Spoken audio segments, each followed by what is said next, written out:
Thank you, Shelley, and may God add his blessing to the reading of Scripture this morning, and may the words from my mouth be just what we need to hear. Have you ever lost something that was really, really important? Something that you really couldn't do without and you really need? And once you realize it, what's the first thing you do? You drop everything you're doing, right? Doesn't matter what you're doing. It all becomes insignificant now, and you go looking for whatever it is that's missing. Believe me, I'm an expert at this, so I know what I'm talking about. You remember when you find it? You remember that feeling? Like, oh, relief. I'm happy again. I've got what this important thing that I need. Maybe it's your keys. You're far away from home, and you left your keys inside somewhere, and you go back in, and it takes you a while, and finally you find them. Oh, there they are. How many of you adults have ever lost a kid? You ever lose a kid? Yeah, I see more hands than I expected. That's good. If you have ever lost a kid, have never lost a kid, and you have children, let me assure you, you will. At one time or another, somewhere, you young parents, just so you know, it is going to happen if it hasn't happened already. I don't care if you have a full-time bodyguard, and if you have 3 FBI agents watching over him or her, you're going to lose them at some point or another, because they're like little ninjas, especially in stores, and they just sort of dash around, and you turn your head, and they're missing. They have a way of disappearing. Let me tell you a story. There was this young couple that took their 10 kids to Great America. Okay? This is a true story. Well, they had a fun day, a nice time. After they were all finished, they left Great America. That's when it was called Great America. And they stopped at a Pizza Hut on the way home. And it wasn't too far from Great America. They hadn't driven too far because the kids were all yelling they were hungry. And when 10 kids say they're hungry, you feed them. Well, they ate. They had, of course, they took 2 vehicles because there were 12 of them altogether. And they headed for home. Well, a little while later, after driving for a bit, didn't have a cell phone, it occurred to Dad that Tommy was in the car going to Pizza Hut, but Tommy was not in the car now. And he said to the other kids, "Have you guys seen Tommy? Did he get in the car with Mom?" I don't know. So I gave myself away. I said aye. So Dad pulled Mom over, and she said, "You have Tommy in there?" "No." Uh-oh. We had driven a good, 20 minutes or so. And boy, you want to talk about fear. You want to talk about terrible thoughts rushing through your head. You just left your child. And yeah, it's a true story. It happened to me. You're terrified because you don't know what could have happened to your child since you left. And so you get in the car and you drive just as fast as you can go. We get back to Pizza Hut, and now as terrified as you were just a second ago, you are just as relieved because you see him inside the restaurant, sitting at a table. The employees of the restaurant are entertaining him. The police officer who has arrived is also entertaining him. And you go to retrieve your kid. Well, it was embarrassing. It was scary. All sorts of emotions happened. I had left my kid behind. The very sight of him when I walked through those doors, knowing that he was safe, I began to cry. Those were tears of joy. He was all right. Modern retelling of the parable of the lost sheep, a true story when I left my kid at Pizza Hut. If you've ever lost track of your child, even for a short period of time, you have seen the heart and mind of God. You've gotten a little taste of how it must feel to God. When my son was lost, at that point, there was only one thing on this planet that could make things right. I had to find him. The only way I was ever going to be happy again is if I found my kid. The world could not be right without Tom nearby. He had to be found. The word lost is a word that I want us to burn into our minds this morning. Burn it into our hearts. If you want to begin to understand your God, if you want to begin to understand the Bible, if you want to see into the heart of God, at least a glimpse, if you want to know why the church exists, if you want to know why preaching and teaching and reaching every person that we can and doing for our fellow human beings as often as we can is so important, it all revolves around the word lost. As we study this parable, it's really important to understand who Jesus was talking to and why he told them his story. The key is found in the first two verses. It says, "Now the tax collectors and the sinners were drawing near to hear him." The Pharisees and the scribes, remember those guys that we talk about from time to time? Those religious people that know so much and think that they are so close to God. Those were the people that were saying, "Look at him. He receives sinners. He eats with them. Ugh, how disgusting." There were always two types of people around Jesus. There was the rebellious crowd, and there was the religious crowd. There were what some would call the wrong crowd, and some would call the right crowd. The Pharisees, of course, considered themselves to be the right crowd, and it drove them nuts that Jesus hung around with the wrong crowd. The Pharisees couldn't understand why the Son of God would hang out with sinful people. Someone said, and I wish I knew who said this because I love it. It says, there's a quote that says, "People who were nothing like Jesus liked Jesus. And Jesus liked people who were nothing like him." That's good.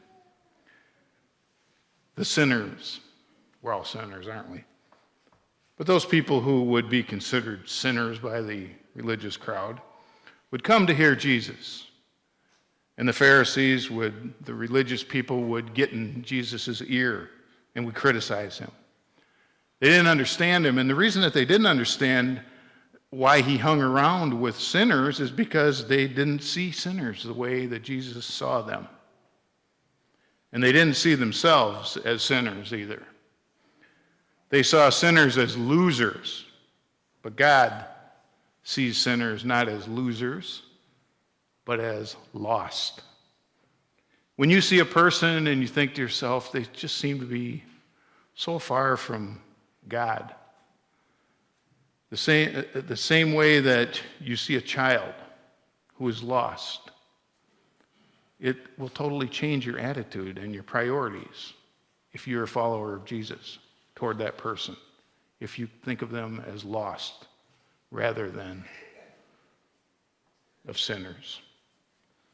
We're going to learn something today that goes against the grain of everything we've been taught by our parents.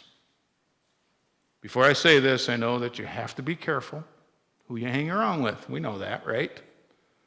I mean, I hang around with some hoodlums myself, and I have to be careful, I don't let them influence me too much. Right, Jim? No, Jim just probably notices this. I didn't mean that he was one of them.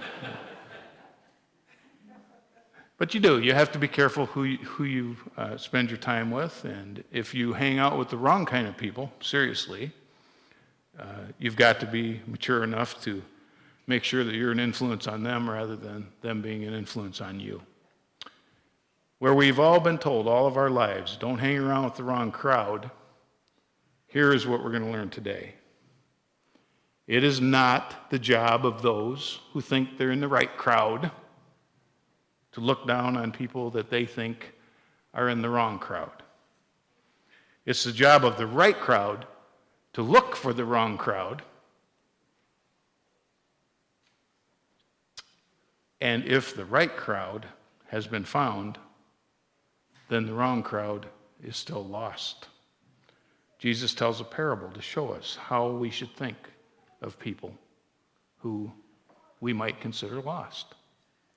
So he told them, what man of you having 100 sheep, if you have 100 sheep and you lose one of them, who doesn't leave the 99 and go until they find that 100th? It's actually a rhetorical question. He finally found something that everybody could agree on. He, the sinners, the tax collectors, and the Pharisees could all agree on this. Anyone knows that if a shepherd loses his sheep, shepherds don't care about some of the flock or even most of the flock. It is their job to care for each and every one of the flock. And so they care about that sheep that wanders and gets lost. What is so sad about a sheep is that often when they're lost, they don't even know they're lost. They're oblivious. The reason why the shepherd has to keep careful watch over them is because they very easily wander away.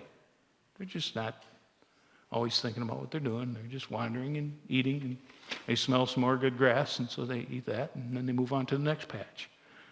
If they ever wander away, they won't ever come back. And that's for two reasons. First of all, they're not smart enough to figure out how to get back to the flock.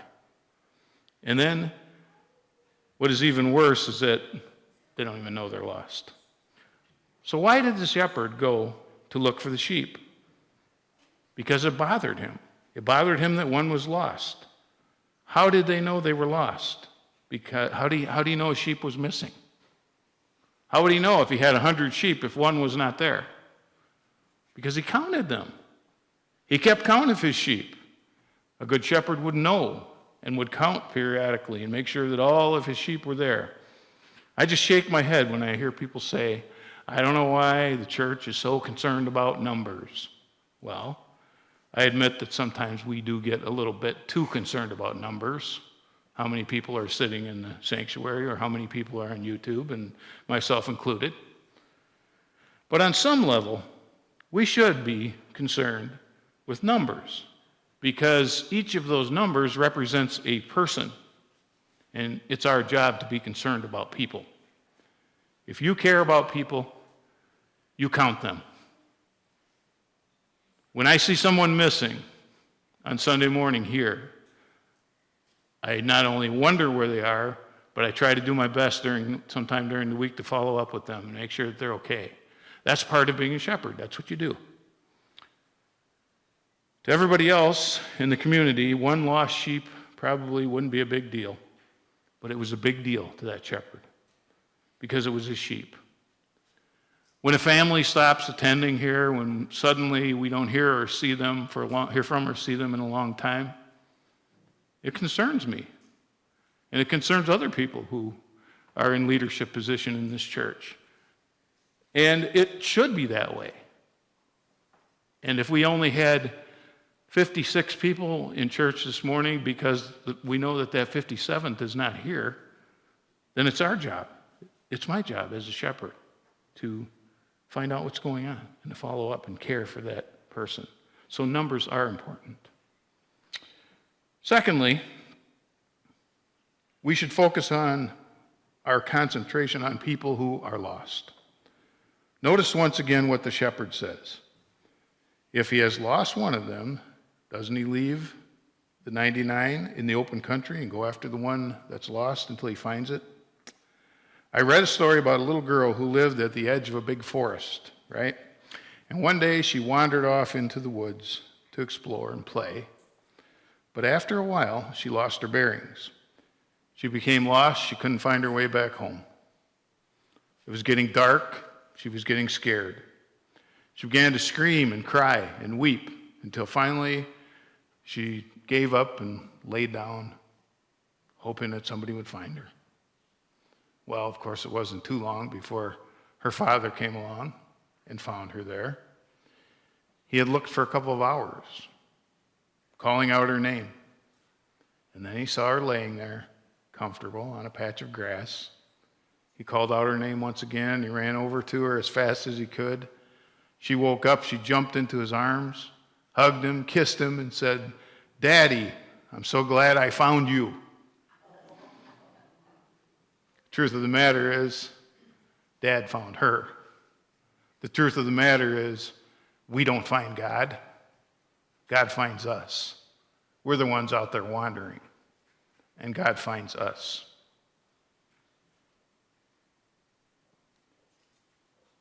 The number one thing that we should always remember is, well, going back to that story just for a second, that dad was concentrating and focused on his child.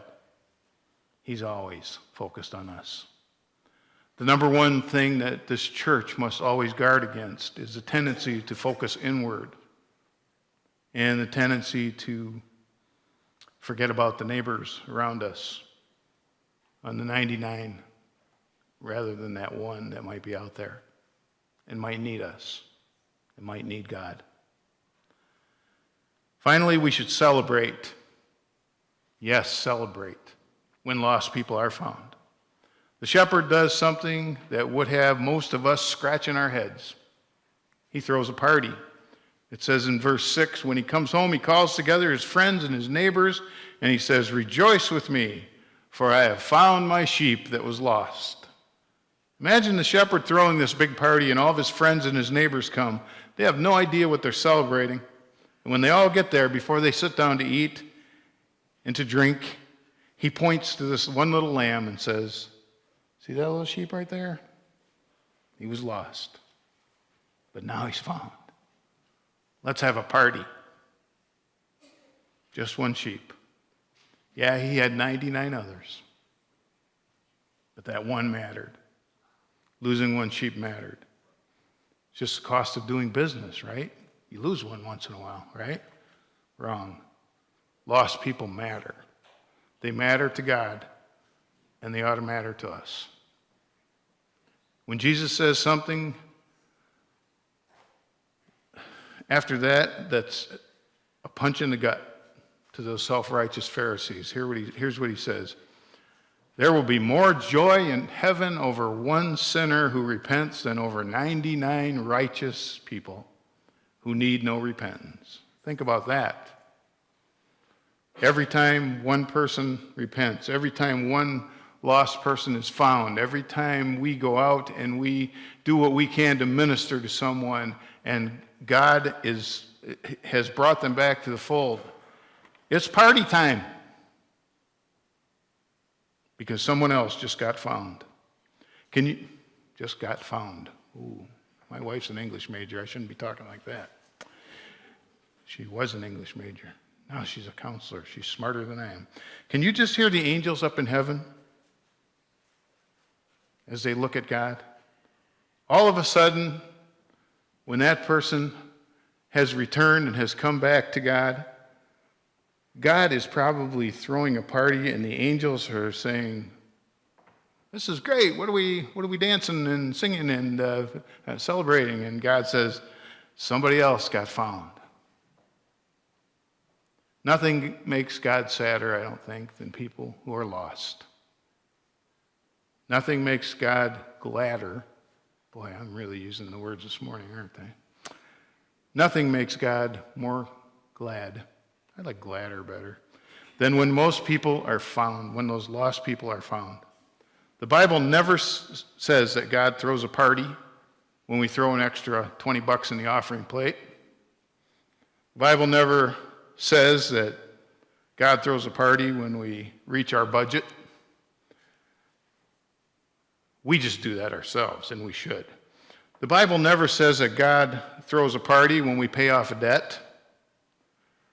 The Bible never says that God throws a party when the preacher quits preaching after 5 minutes, but we know that doesn't ever happen here, right? But the Bible does say that God throws a party when lost people are found, when things are right in their life again. God doesn't get happy because we are in the right crowd. God gets happy when the right crowd, that's if we're considered the right crowd, goes to the wrong crowd to help them get into the right crowd. Now, do you understand why we give to the food pantry? Do you understand why we collect and assemble cleanup buckets for people who need to clean up their place after a disaster has struck? Do you understand why we ask you to financially support the work of this church? It is because there are people out there who need us. There are people out there who need to be ministered to. And there are many ways we can do that. And it is because there are people out there, yes, who are lost. And they matter to God. And what matters to God must matter to us. It is because heaven is happy when lost people are found. We ought to want to make heaven happy.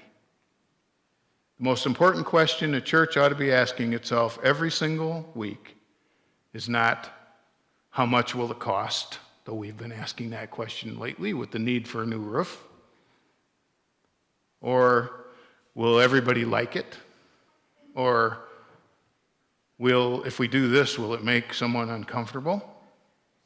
The question that we ought to be asking instead is, will there be more people in relationship with God if we do this? Will this help folks who are lost to be found if we do this? I lost a credit card once.